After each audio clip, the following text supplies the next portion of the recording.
My name is Ed Aurand, and I'm 95 years old, and I would like to thank the ones responsible for inviting me here to speak about my military service. When I graduated from Stowe High School in 1943, I went.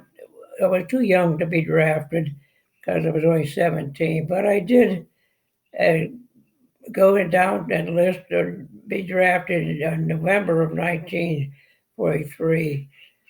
And when I was trying to join the U.S. Navy, I went to boot camp in Chicago, Illinois for my boot camping.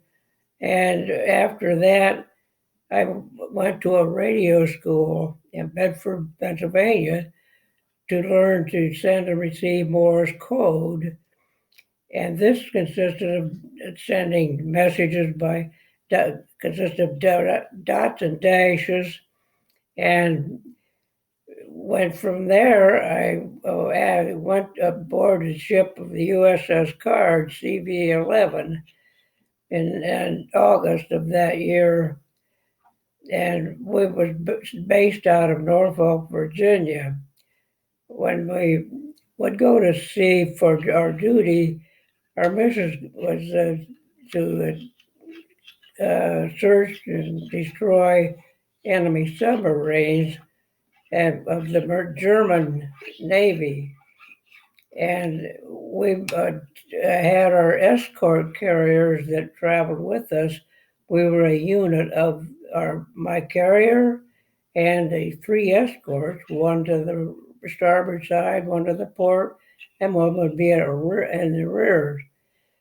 And that would be the formation of our searching.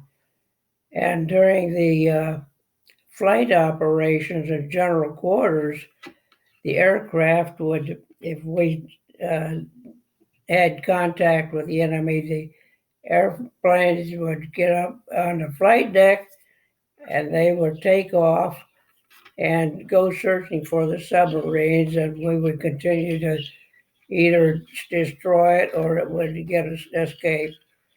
But on a return flight to the ship, the pilots had difficulty sometimes in rough weather trying to land that plane on a small flight deck. But most of the times they made it. Sometimes they didn't.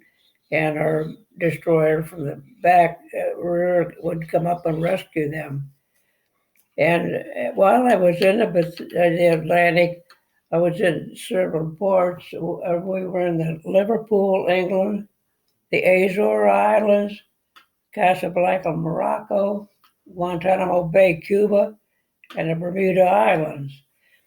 And the most dangerous area was, of course, the Azore Islands, because that was good protection for the submarines to hide in.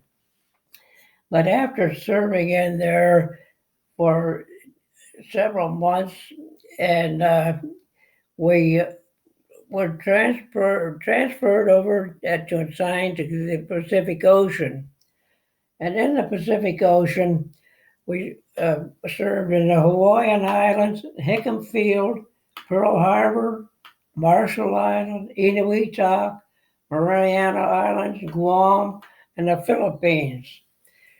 And our missions over there were how supplies and transport personnel from one area to the other. And that served as our time over there. And then we returned back through the Panama Canal to the Atlantic side for our discharge after the war ended. And our unit of the escort carrier and the escort destroyers received the Presidential Unit Citation for the sinking of 11 enemy submarines. And there's a plaque for that hanging in the Naval Museum in Washington, D.C. And I thank you very much again for inviting me and giving me this opportunity to serve. and speak with you. Thank you. Goodbye.